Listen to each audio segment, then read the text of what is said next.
Hi everybody, welcome to Mitch Maths. My name is Mitch, and in this video we're going to be looking at Venn diagrams. Okay, and this video follows on really nicely from the previous video that I made, because in the previous video we looked at sets. And what Venn diagrams do is they're a really good way to represent sets. And they're really good especially at showing the relationships between those sets. Okay, and that's exactly what we're going to go over today, how to do all that. And then we'll look at plenty of examples as well. So let's kick this off then with an example of what Venn diagrams look like. So here I've got an example with some sets. Okay, and if you're not sure what a set is, then you should go and check out my previous video, which is all about sets. And then, because if you don't understand those, then you might have difficulty understanding what I'm doing here. So when you're comfortable with what a set is and all the different notations of sets, then you can come back and watch this video. So I've got some here then. So we've got a universal set, and this is the positive integers that are less than or equal to 100. We've got my set A, which is the multiples of 3, and we've got our set B, which is multiples of 4. Okay, so we want to draw some Venn diagrams to represent these sets. Okay, so our first set is our universal set. And the way we draw this in Venn diagrams is essentially a big rectangle that encloses all of the other sets. Okay, so if you remember, the universal set is all of the numbers that we'll take from for all our other sets. Okay, so the universal set must be what encompasses everything else. So that's why we draw it out as our rectangular boundary.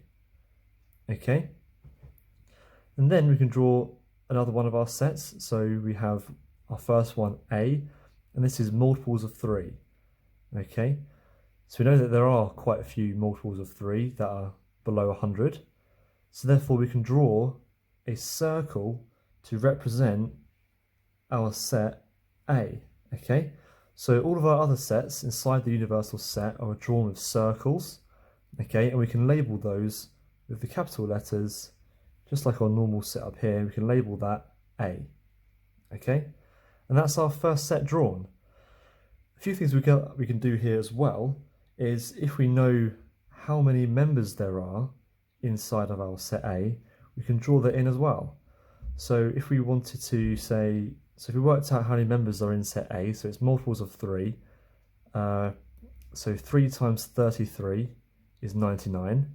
So there's 33 members to our set A. Okay, so if you remember from our set notation, we would draw this like number of members in set A, and we know it's 33. Okay, so the way we draw that on the Venn diagram is just to write the 33 inside the circle, and that tells us that there's 33 members inside set A. Okay, so moving on to our other set then, we've got our set B, and this is the multiples of 4. Okay, and so we know there's multiples of 4 that are below 100. So 25 times 4 is 100, so we know there's 25 members of that set. So now we can draw that circle on our Venn diagram. But don't forget that there are some numbers that will satisfy both of these. So for example, 12 is a multiple of 3 and 4, and then all the multiples of 12, so 12, 24, 36, are all in both sets. So the way we represent that then is that we draw our set B. We can draw it a little bit smaller if you like, to show that there's less members. You don't have to do that. But here we've shown that there's lots of numbers that are in set B. You put the label on. Lots of members that are inside set B, which are not in set A. But there's also some members which are in both. Okay, and that's what we've shown here by our intersecting point here. Okay, so now we've drawn this. Now we've drawn all of the sets out in Venn diagram form. Now we've written this 33 here, this is now wrong, okay? Because even though there are 33 members inside set A, there are not 33 members inside this segment here, okay? And that's because this 33 covers this whole circle, including the bit of intersection right here. So in fact, part of this would not be in this segment, it would be here. So actually, the 33 would actually be a smaller number. Okay, So we can probably work that out actually. So we just said earlier that the number of members that are in both is, so it's 12, so there's multiples of 12. So 12 times 8 is 96. So that's how many 12s will go into 100. So that means there's 8 in this segment here, okay? And we said that there was 33 here, so 33 minus 8 is 25, okay? And we said there was 25 members of this one, because it's multiples of 4. So 25 minus 8 is 17, okay? So there we go, that shows all the members of these sets, and that's how you show these sets in Venn diagram form. Okay, so we now need to cover some of the terminology that we had in our sets video last time. And two of the main ones we need to know is the union and the intersection. Okay, so these are shown by these symbols here in the middle. Remember, the one that's shaped like a U is for union, and the one that's shaped like an N is for intersection. Okay, so we need to know how we can draw those on our Venn diagram. So if we start off with the union then, if we remember to our definition of what the union is, it means it's all of the members that are in both of the sets. Okay, so in this case, it would be all of the members that are in sets A and B. Okay, so if we look at our Venn diagram, we've got two sets here that intersect. So we want all of the members that are in both. So that means it is all this area of A. Okay, it's all of the members that are in B. And it's all of the members that are in the middle as well, because it's all of the members that are in both sets, whether they intersect or not, it's just all of it. Okay, I hope that wasn't too confusing. We'll now move on to our intersection, okay?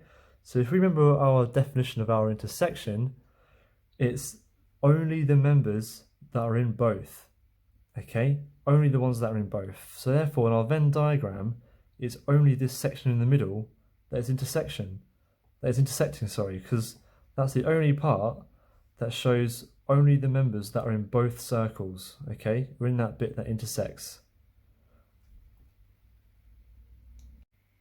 Okay, so we need to go over the complement as well, and I've got 3 examples here to go over which parts of the Venn diagrams you should shade, depending on which parts of our sets are the complement. So if we remember back to our definitions in the previous video, then we'll know that the complement is represented by this dash above the letter here, and it basically means everything that isn't in a member of that set. Okay, so for our first example then, we want to shade in the complement of A. Okay, so that basically means everything that isn't A. Okay, so obviously A is our circle here. That means for the complement of A, we must shade in everything around it. Don't forget, our universal set is the boundary for all the numbers that we're interested in. So we will shade all the way up to the boundary for the universal set. We'll shade in all of this stuff that isn't A. Okay, and then of course our set B isn't A either, so we'll shade everything outside of this circle. Okay, but we'll keep that section in the middle, the intersecting section, because that is still part of A. Okay, and there we go, that is the complement of A, just everything that isn't A. Okay, so moving on to two slightly trickier examples then. So the first one, we've got the union of A and the complement of B. Okay, so here we want to think, right, so we want everything that is in both A and the complement of B. So B is on this circle here. The complement of B will be just similar to this one. So it'll be everything outside of B. And so we want to shade in everything that is in A and the complement of B. Okay, so therefore we want to shade all this outside area, okay, because that's in the complement of B. So we've got all this stuff around the universal set to shade in. Okay, that's all part of it. And we want everything that's in A as well. So therefore we'll shade everything that is in A, including this intersecting section, because that is in A. Okay, and a few more lines there to make it obvious. And there we go, that is it. So we've just shaded in everything that is in A and the complement of B, and the complement of B is everything outside of B. So therefore there's our answer. It's just this section which is only B which is left. Okay, so moving on to our third example then. So we've got the intersection of A and B, and this has got the dash on it, so it's the complement of the intersection of A and B. Okay, so therefore it's the intersection of A and B and then everything that isn't that, right? So the intersection of A and B is only this area here, just this little bit here, and we want to shade in the complement of that. So that's everything that is not that intersection of A and B there. Okay, so that's absolutely everything outside it.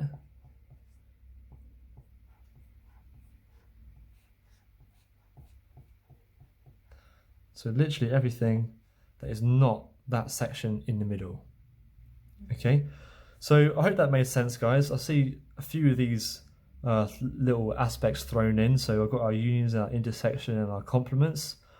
Hope that makes sense. It just helps us to work through each bit individually, break it down to its individual components, and then shade in different bits as you go. Okay, if you're less confident with these, then I'd recommend shading in one section at a time. So like I did on this example here, where I shaded in everything in the universal set, and then everything in that part of A, and then lastly everything in that intersection part B there. Okay, you can use a pencil for these if you're unsure, and then take a rubber with you into your exam, and you might be able to rub out the parts if you think you've got them wrong.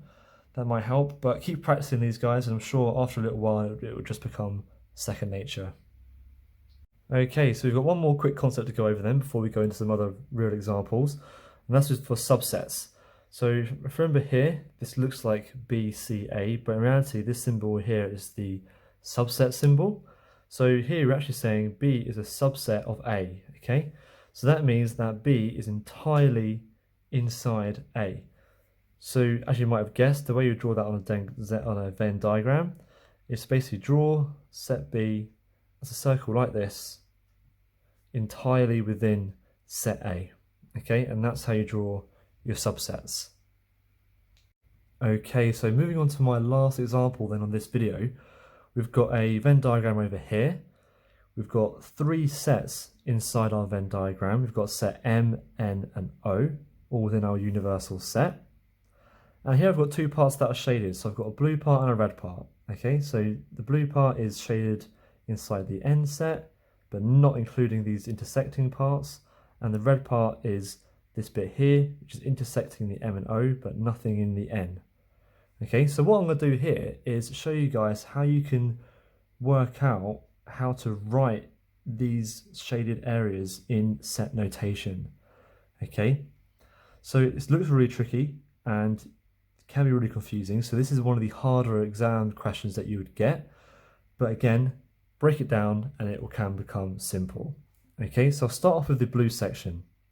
So the way I like to go about these is always just think about what is intersecting. Okay, I find it much easier to think about what's intersecting than anything else in these type of questions. So if you look at this part here then, okay, so obviously this blue area is mainly in set N, okay, so we know that N is definitely part of it, okay, so N is definitely part of it, and also what is also intersecting this bit, we also notice that none of M is in there and none of O is in there either. So basically it's everything that isn't M, everything that isn't O, and N that are intersecting, okay? So we had our M and our O, so we know that the complement is everything that isn't part of that set.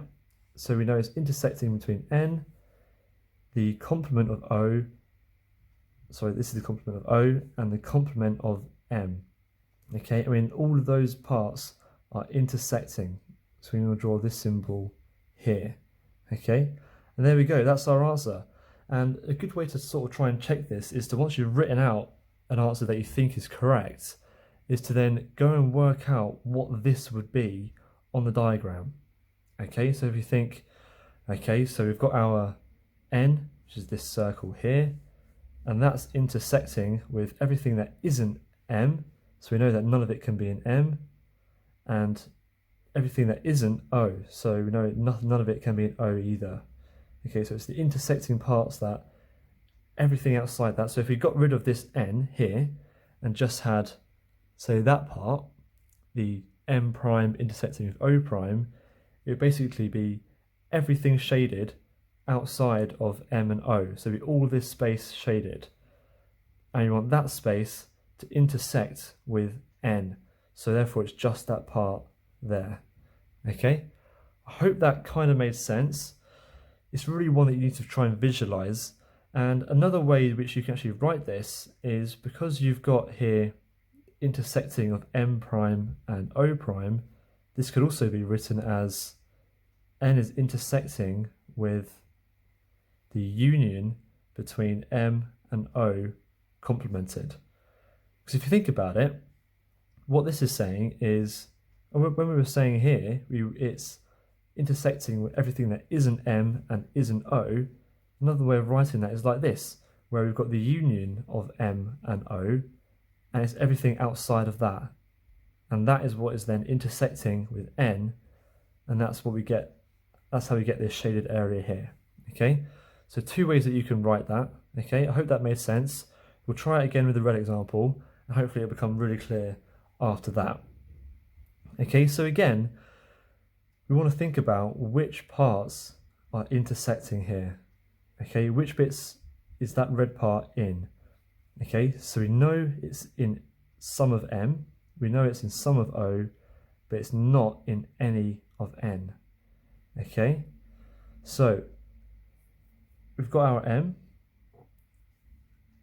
and it's intersecting with o, and that's the bit we want here. So it's intersecting with our o, and then this part is then intersecting slightly with n, but we want everything of this part which is not intersecting with n. So therefore we want it intersecting with n prime.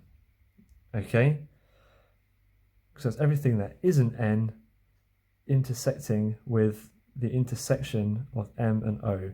If we want to make that really clear, we can put some brackets around it just to be extra clear.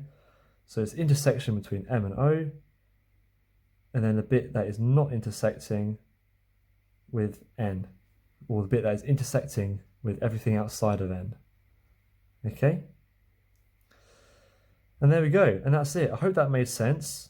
If you're unsure of any of these concepts, I'd recommend going back and checking out the earlier parts of this video, and also recommend going and checking out my set video as well, because that will get you up to speed with all of the notation. If you like this video, then go and check out more videos from Mitch Maths, and I'll be posting up more videos soon, and I'll be putting this all on my website soon as well, so look out for that. And thank you very much for watching, and I'll see you guys in the next video. If you want some more examples of Venn diagrams, questions like this, then let me know and I'll try and make some more. Otherwise, good luck in your exams, guys, and I'll see you in the next video. Thank you very much.